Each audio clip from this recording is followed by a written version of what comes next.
Yes, ma'am. Right, let's get the show on the road. Lisette Brock, run. Hi, how's it going? My name is Lisette Brock. I'm the clinical consultant for PowerTrials here at the PA. Oh, sorry, am I still in frame? Yes, sorry. I'm just wandering already. And today I'm going to talk to you about PowerTrials and how you can make it part of your researcher's toolkit. So how you can make it an advantage to yourself as a researcher.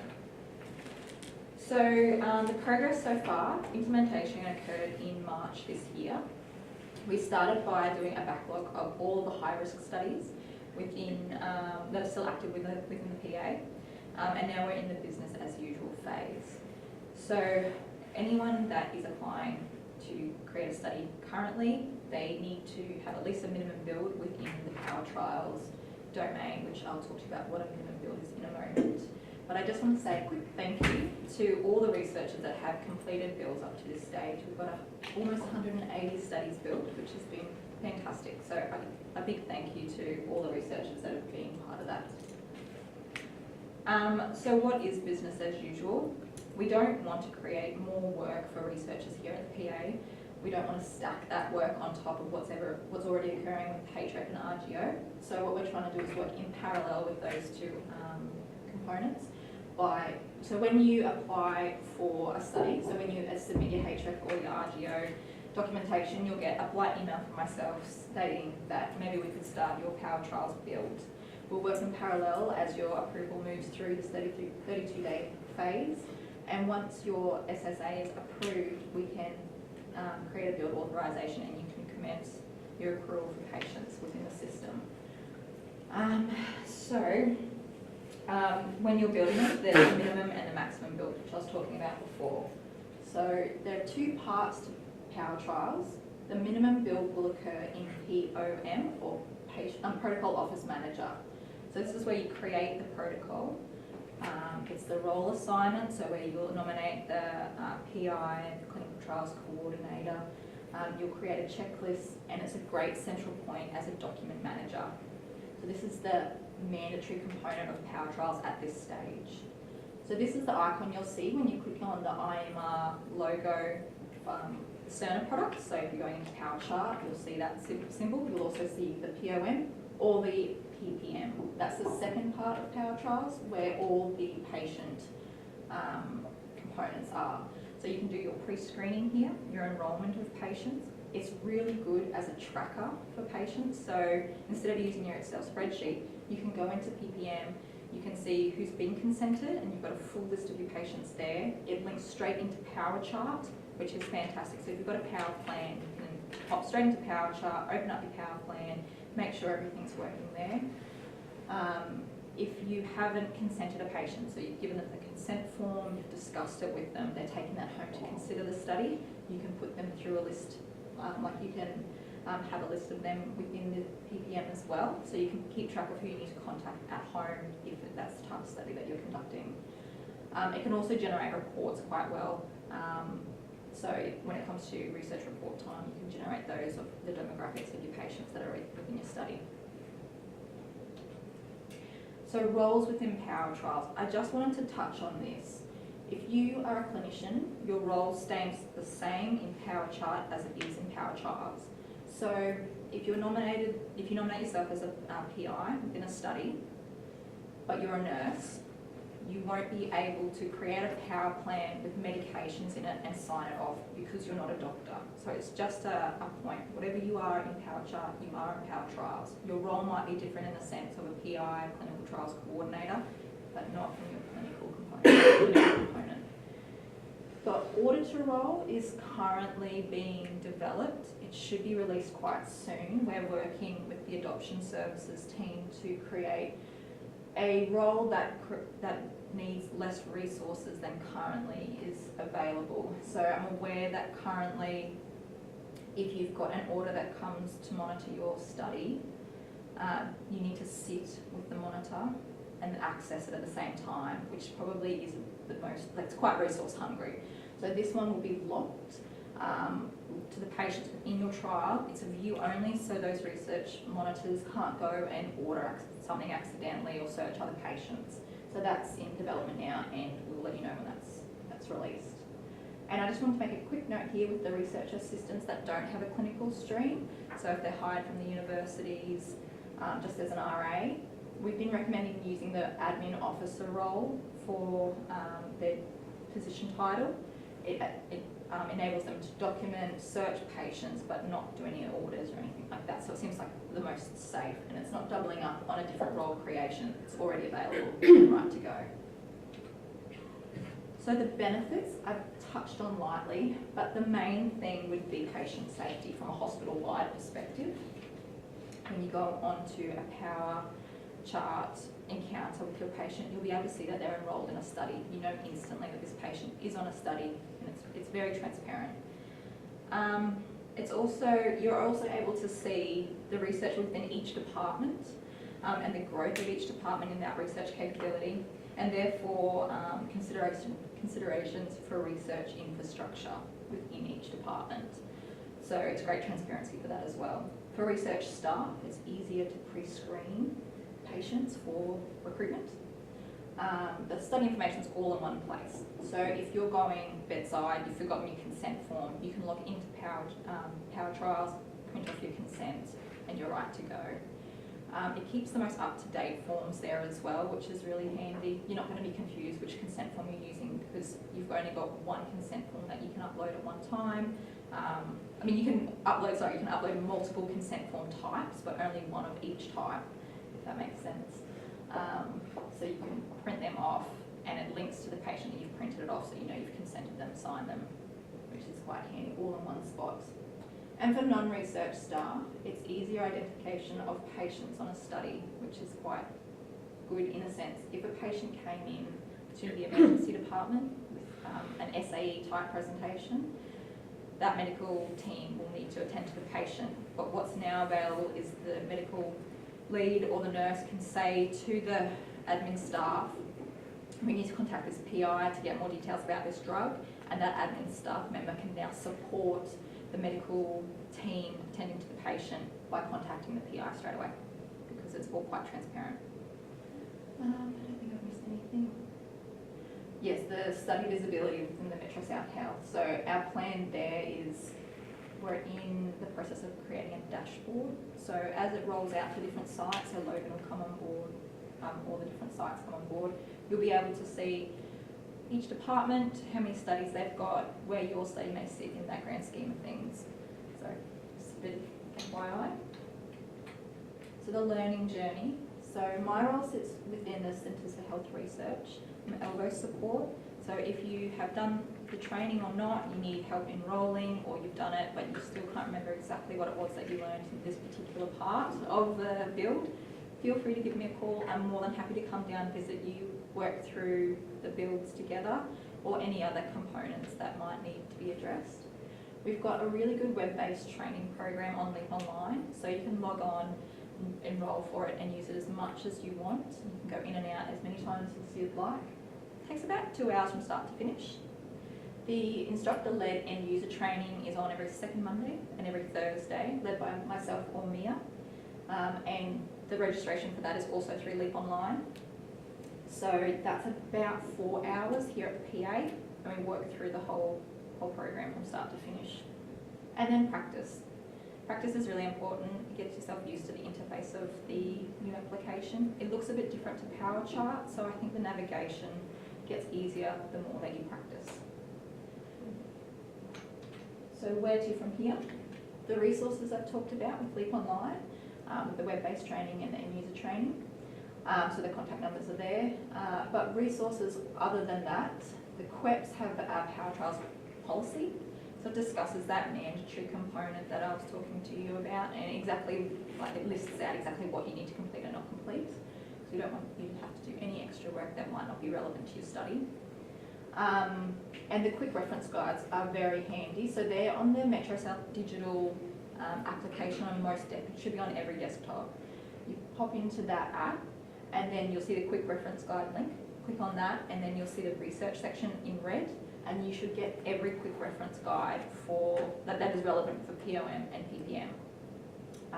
It's got screenshots. It should teach you how to, you should be able to troubleshoot the issues that you're having. But like I said, I'm a phone call away. Always happy to help. And other than myself, and I look after the PowerTrials support email, so feel free to email me on that or my personal, I don't mind. And the adoption services phone numbers, extension numbers there as well, so they've been fantastic, and Deborah Long would be your contact point there.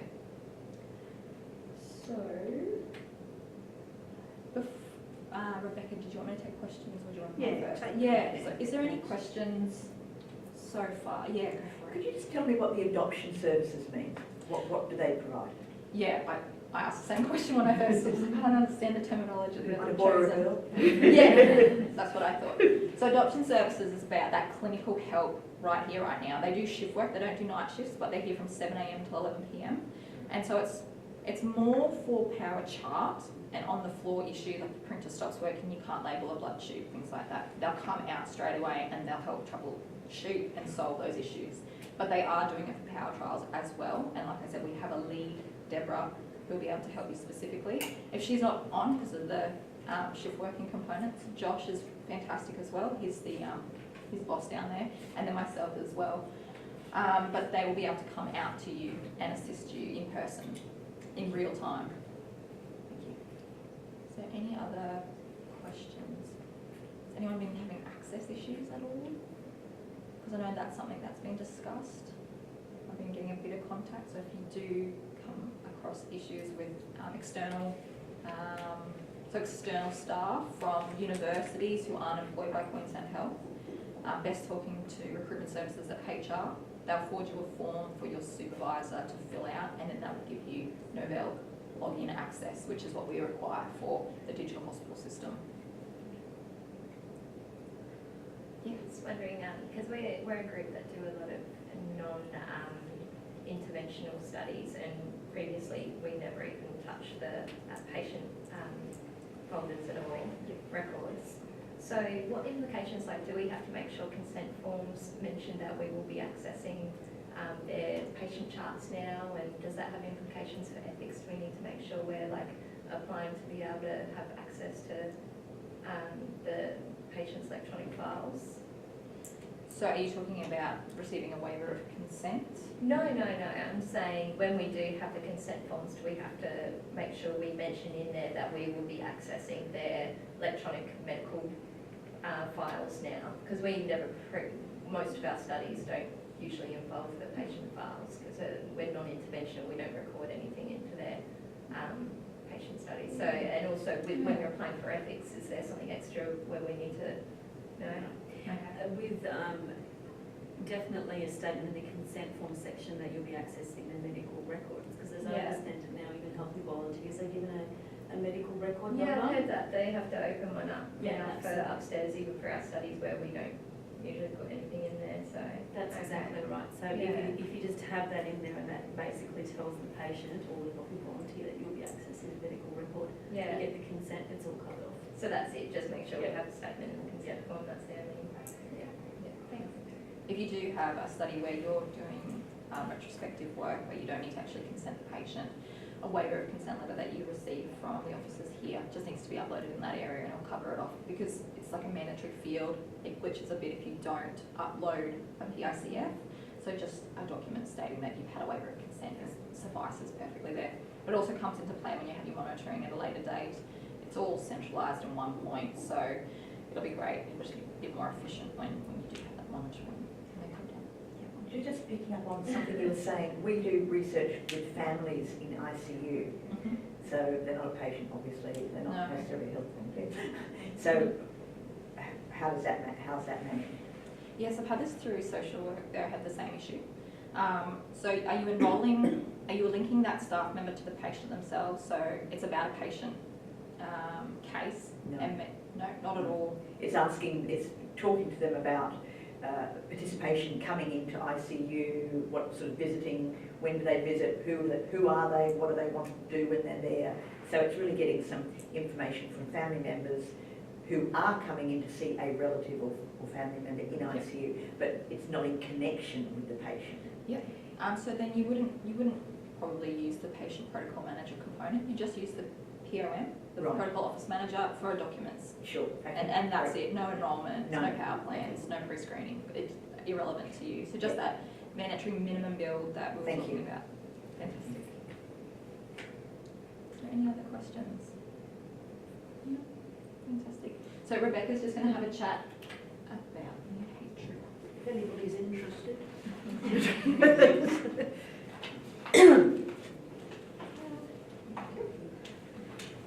Yeah, I just wanted to take a quick opportunity to flag what I've been flagging electronically, that we're, as of I think another day or two's time, we'll be fully HRIA based.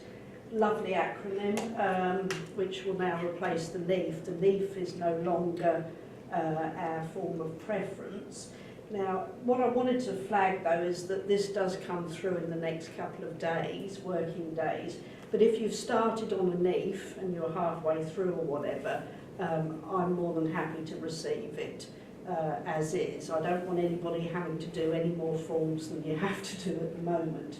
The HRIA goes onto the online forms portal as of the 31st. Now, the HRIA has actually been around for about a year, and I know that UQ and that are using it at the moment.